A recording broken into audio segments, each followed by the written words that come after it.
ሰሞኑን አንዲት ታዳጊ ተመልካቻችን የጻፈችልኝ ኮመንት እንቅልፍ ነሳኝ። ስሜ ያስጠላኛል፣ ሰዎች ይሳለቁብኛል፣ ቅርጼ እንዲስተካከል እፈልጋለሁ ትላለች። ስምሽ፣ መልክሽ ወይም የሰውነት ቅርስሽ የሰዎች መሳለቂያ ሳይሆን የአንቺ ውድ ማንነትሽ መገለጫ ነው። ዛሬ ሰዎች ስለእናንተ ያላቸውን መጥፎ እይታ ሰባብራችሁ በራስ መተማመናችሁን የምታገኙባቸውን 5 ወርቃማ መንገዶች አሳያችኋለሁ። ይህ ቪዲዮ ለዛ ታዳጊና ራሳችሁን ለጠላችሁ ሁሉ የተዘጋጀ ነው። ዘዴ 1 የሰዎችን ስራ ከራሳችሁ ስራ መለየት። አንደኛውና ዋነኛው መንገድ የሰዎችን ስራ ከራሳችሁ ስራ መለየት ነው። ታዋቂው ሳይኮሎጂስት አልፍሬድ አድለር እንደሚለው በዓለም ላይ ያሉ አብዛኞቹ የጭንቀት ምንጮች የሚመጡት የሌላውን ሰው ድርሻ እኛ ለመወጣት ስንሞክር ነው። እስኪ እናስተውል። የአንቺ ስራ ምንድን ነው? የአንቺ ስራ ራስሽን መውደድ፣ ለራስሽ ክብር መስጠትና በህይወትሽ ደስተኛ መሆን ነው። የእነሱ ስራ ስለ አንቺ ማውራት፣ በምታደርጊው ነገር ላይ አስተያየት መስጠት ወይም በስምሽ መሳለቅ የእነርሱ ድርሻ ነው። ስማችሁን የሰየሙት ወላጆቻችሁ ናቸው። በእርሱ የሚሳለቁ ደግሞ ስነ ምግባር የሌላቸው ሰዎች ናቸው። የሰዎችን መጥፎ ባህሪ እንደናንተ ስህተት አድርጋችሁ አትውሰዱ።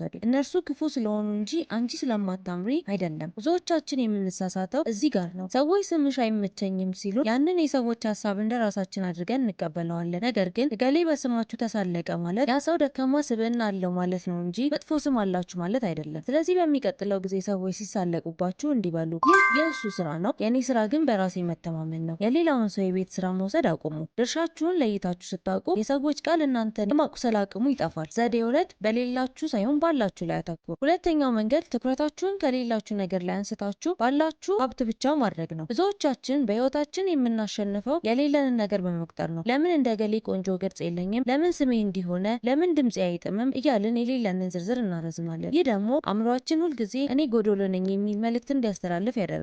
አድለር እንደሚለው እኛ የምንኖረው በባህሪያችን ሳይሆን በትርጉማችን ነው። ማለትም አንድ ነገር ስላልነበረች ሳይሆን ያ ነገር ስለሌለሽ እኔ ምንም ዋጋ የለኝም ብለሽ ተረጎምሽው ነው የምትሰቃየው። እስቲ ቆም ብላችሁ አስቡ። ያላችሁን ነገር ዘርዝራችሁ ታውቁታላችሁ። ምናልባት በስምሽ ይሳለቁ ይሆናል። ነገር ግን ያ ስምሽ የታተመበት ምስክር ወረቀት ላይ ጎበዝ ተማሪ የሚል ውጤት የለሽም። ምናልባት የሰውነት ቅርስሽ ገና አልዳበረ ይሆናል። ነገር ግን ያ ሰውነትሽ ጤናማ አይደለም። በሁለት እግርሽ መቆም አትችይም። ምናልባት መልክሽ እንደፈለግሽው ላይሆን ይችላል። ነገር ግን የአንቺ ደግነትና የዋህነት ስንቱ እንደሚያጽናና ታውቂያለሽ። ትኩረት ማለት እንደ ካሜራ ሌንስ ነው። ካሜራውን ጉድለትሽ ላይ ብቻ ካደረግሽው ሙሉ ህይወትሽ ጉድለት ብቻ ሆኖ ይታይሻል። ነገር ግን ሌንሱን አዙረሽ ወደ ጥንካሬሽ ካደረግሽው ድንቅ ማንነት እንዳለሽ ትረጃለሽ። ዛሬ ማታ ከመተኛታችሁ በፊት ቢያንስ 5 የእናንተን ጥንካሬዎች ጻፉ። ጎበዝ ሰሚ ነኝ፣ ታታሪ ነኝ፣ ፈገግታ ያምራል፣ ምንም ያህል ትንሽ ቢመስሉም ጻፏቸው። ያላችሁን ነገር ማድነቅ ስትጀምሩ የሌላችሁ ነገር ቦታ እያጣ ይሄዳል። እናንተ የጎደላችሁ አይደላችሁም። እናንተን አልማዝ ገና አላያችሁትም እንጂ። ዘዴ 3 የፍጹምነት ሰንሰለትን ሰባብሩ። ሶስተኛው መንገድ ፍጹም ለመሆን የምታደርጉትን አድካሚ ሩጫ አቁሙና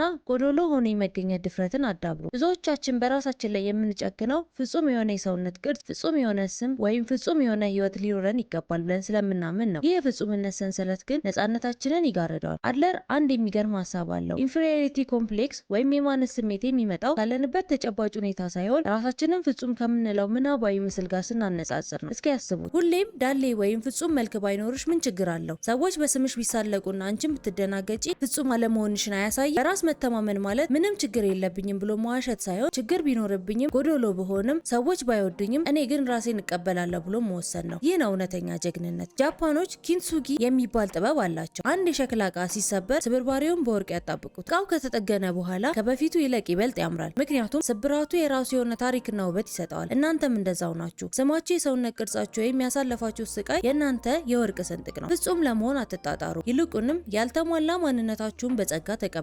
ሰዎች እናንተን መናቅ የሚችሉት እናንተ ራሳችሁን ጎዶሎ አድርጋችሁ ስታቀርቡ ብቻ ነው። አዎ ስሜ እንዲህ ነው፣ ቅርጼም እንዲህ ነው፣ ግን ደስተኛ ነኝ ብላችሁ ስትቆሙ የሰዎች መሳለቂያ የእናንተ ጥንካሬ መክፈቻ ይሆናል። ዘዴ 4 አራተኛው መንገድ ለራስሽ የምትሰጪው ስም ከሰዎች ስም ይበልጣል። ብዙዎቻችን ሰዎች የሚሰጡንን ቅጽል ስሞች እንደ እውነተኛ ማንነታችን አድርገን እንቀበላቸዋለን። አስጠሊታ ካሉን ራሳችንን በአስጠሊታነት እንፈርጃለን። ደካማ ካሉን ድካማችንን እናምናለን። ነገር ግን አንድ ትልቅ ሚስጥር ልንገራችሁ። ዓለም የምታይልሽ አንቺ ለራስሽ በሰጠሽው ትርጉም ልክ ነው። አድለር እንደሚለው እኛ ያለፈ ታሪካችን ወይም የሰዎች ንግግር ውጤቶች አይደለንም። እኛ የአሁኑ ውሳኔያችን ውጤት ነን። ሰዎች በስማችሁ ቢሳለቁ ያ ስም የእናንተ መታወቂያ ሊሆን የሚችለው አንቺ እውነት ነው ብለሽ ስትፈርሚበት ብቻ ነው። እስኪ ዛሬ አንድ አዲስ ውሳኔ እንወስን። ሰዎች የሚጠሩት ስም ምንም ይሁን ምን አንቺ ለራስሽ የምትሰጪው የውስጥ ስም ሊኖርሽ ይገባል። በየቀኑ ጠዋት ስትነሺ መስታወት ፊት ቁመሽ ራስሽን በመልካም ቃላት ባርኪ። እኔ ብቁ ነኝ፣ እኔ በራሴ የምተማመን ንግስት ነኝ፣ እኔ ለዚች ዓለም የተሰጠው ስጦታ ነኝ። ይህ ሰልፍ ቶክ ወይም ለራስ ማውራት ይባላል። አእምሯችን የሰማውን ነገር የማመን ባህሪ አለው። የሰዎችን መርዛማ ወሬ ደጋግመሽ ካሰብሽው አእምሮሽ መርዝ መብላቱን ይቀጥላል። ይልቁንም አንቺ ለራስሽ የምትሰጪው ስም